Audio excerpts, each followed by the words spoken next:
Hello students, कैसे हैं आप सब। आई होप आप ठीक होंगे। आज हम पढ़ेंगे हिंदुस्तान में मौर्य सल्तनत का क़याम 321 कबल मसीह था 185 कबल मसीह। चंद्रगुप्त मौर्य का किरदार। चंद्रगुप्त मौर्य खश्तरी ख़ानदान से ताल्लुक़ रखता था। इसने हिंदुस्तान में एक मजबूत और वसी हुकूमत कायम की। सिकंदर आज़म के हमले के बाद हिंदुस्तान की तमाम रियासतों में बगावतें शुरू हो गई। इन हालात में चंद्रगुप्त को अपने अज़ाइम पूरे करने का मौका मिल गया। मौर्य सल्तनत के पास बेहतरीन फ़ौज थी, जिसमें जंगी हाथी भी शामिल थे, जिनसे दुश्मनों पर नेज़ाबाजी की जाती थी। चंद्रगुप्त ने पंजाब पर कब्जा करने के बाद रियासत मगध पर भी कब्जा कर लिया। इसकी सल्तनत खलीज बंगाल और बहरे अरब से कोई हिमालय तक फैल गई। सिकंदर आज़म के एक जर्नैल सिलवकस ने पंजाब पर हमला कर दिया। चंद्रगुप्त ने ज़बरदस्त मुकाबले के बाद इसे शिकस्त दी। यूनानियों ने काबुल, कंधार और हरात चंद्रगुप्त के हवाले कर दिए। चंद्रगुप्त ने बंगाल, बिहार, यूपी, मालवा और जनूबी पंजाब तक के इलाकों पर भी तसल्लुत कायम कर लिया। इसके बाद इसने जनूब में मैसूर, कश्मीर, सिंध, शुमाली हिंद, बलोचिस्तान और अफगानिस्तान के इलाके भी अपनी सल्तनत में शामिल कर लिए। मौर्य हुकूमत 137 साल कायम रही, जो उस वक़्त दुनिया की सबसे ज़्यादा मजबूत सल्तनत थी। चंद्रगुप्त के अहद का सबसे कदीम तरीन शहर टैक्सिला था। ये बड़ा खुशहाल शहर था। इस शहर में एक यूनिवर्सिटी कायम थी, जहाँ साइंस और फ़नी उलूम की तालीम दी जाती थी। चंद्रगुप्त के दौर में फ़नून और दस्तकारियों को तरक्की मिली। हुकूमत एक बाकायदा निज़ाम के तहत चलती थी। महसूल, मवासलात, कानकुनी, ज़राअत, तिजारत और जहाज़रानी के शोबे कायम किए गए। देहात में इंसाफ देना पंचायत की जिम्मेदारी थी। इस दौर में नहरी निज़ाम भी कायम हुआ। सड़कों के जाल बिछवाए गए। अदालती निज़ाम कायम हुआ। नाप तोल के लिए पैमाने और बाट इस्तेमाल होते थे। साल में 2 फसलें उगाई जाती थी। जासूसी का महकमा कायम हुआ। गरीबों यतीमों की परवरिश शाही खजाने से होती थी। मौर्य हुकूमत 185 तक कबल मसीह था 321 कबल मसीह। ये जो आपको ग्रीन एरिया नक्शे में नज़र आ रहा है, ये मौर्य हुकूमत के ज़ेरे तसल्लुत था।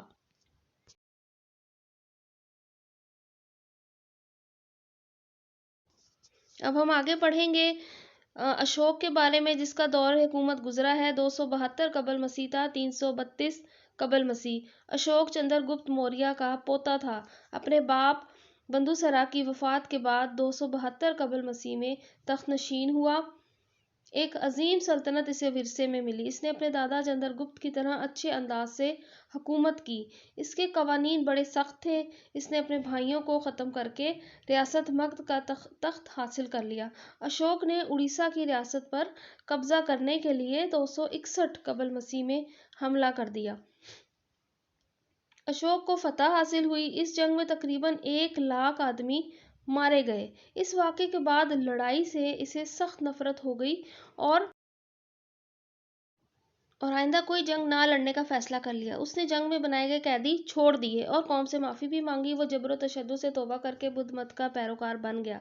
अशोक ने सल्तनत का इंतज़ाम नहायत उम्दा तरीके से चलाया। सड़कों के साथ सायादार दरख्त लगवाए और सराएं भी तामीर कराईं, जहाँ मुसाफिर आराम करते थे। इसने सुनहरी फरामीन जारी किए और हुक्म दिया कि उन्हें चट्टानों और सतूनों पर कंधा किया जाए, ताकि लोग उन्हें पढ़ सकें। ये फरामीन आज भी हिंदुस्तान के हर हिस्से में मौजूद हैं, जिनसे उसके बुद्ध अकायद का पता चलता है। इसने जानवरों के लिए शिफा खाने बनवाए। इस तरह उसने बागात भी लगवाए। अशोक ने तांबे और चांदी के सिक्के भी जारी किए। हिंदुस्तान का मौजूदा कौमी निशान अशोक की लाट अशोक के सतून के शेरनुमा बालाई हिस्से से लिया गया। इसने खुद को बुद्ध मत का राहिब आला बना लिया।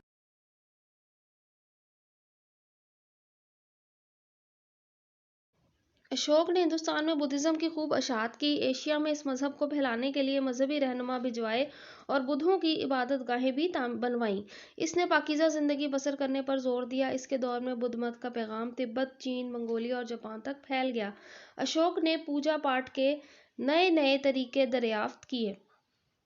बुद्ध मत के मजहबी अहकामात गुजरगाहों, मीनारों और पहाड़ों पर कुंदा कराए। इसने मुल्क भर में स्टूपे यानी इबादत गाहें बनवाई। उसने 232 कबल मसीह में वफात पाई। इसके इंतकाल के बाद तख्तनशीनी के लिए उसके जानशीनों में जंग शुरू हो गई, जिसकी वजह से हिंदुस्तान में दोबारा छोटी छोटी रियासतों में तकसीम हो गया।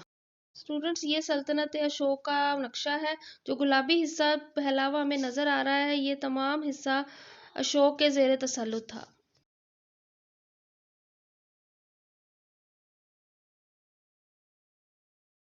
अब हम पढ़ेंगे गुप्त हुकूमत का क़याम 320 قبل مسیح چندر گپت اول نے گپت حکومت کی بنیاد 320 میں رکھی۔ گپت عہد میں ہندوستان دوبارہ متحد ہوا اور ہندو مت کو فروغ حاصل ہوا۔ اس نے مگدھ میں اپنی آبائی ریاست کو وسعت دینا شروع کر دی۔ تبت کے علاقے میں شامل ہونے کے بعد اس کی حکومت گنگا اور جمنا تک پھیل گئی۔ اس نے 335 میں وفات پائی۔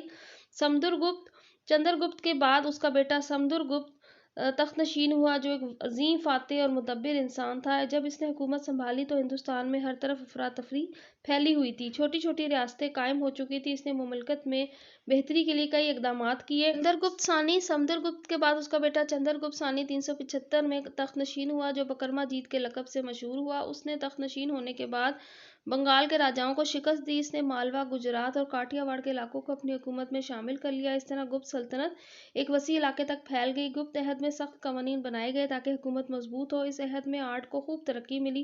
وہ 38 سال تک حکمران رہا۔ گپت عہد میں ہندو مت کا احیاء گپت عہد اصل میں ہندو مت کے احیاء کا دور ہے۔ ہندو مت کو زبردست عروج حاصل ہوا، بہت سے مندر تعمیر ہوئے، سنسکرت زبان کو ترقی دی گئی، ریاضی، سنگ تراشی اور موسیقی کو فروغ ملا۔ ہندو پیشواؤں نے مذہب کو نئے سرے سے پرکشش بنانے کی کوششیں شروع کر دیں۔ اس عہد میں سنسکرت کو ترقی ملی۔ آج کا ہندو مت اسی شکل میں موجود ہے۔ خاندان کے آخری حکمران چندر گپت ثانی کے بعد کمار گپت نے 42 سال حکومت کی اور 453 میں وفات پائی۔ کمار گپت کے بعد اس کا بیٹا سکندا گپت حکمران بنا۔ اس کے عہد میں ہن قوم نے حملے شروع کر دیے۔ اس طرح گپت سلطنت قائم نہ رہ سکی۔ یہ اسٹوڈنٹ گپت حکومت کا نقشہ ہے جو کہ ریڈ کلر کا علاقہ نظر آ رہا ہے پھیلا ہوا۔ یہ تمام گپت حکومت کے زیر تسلط رہا۔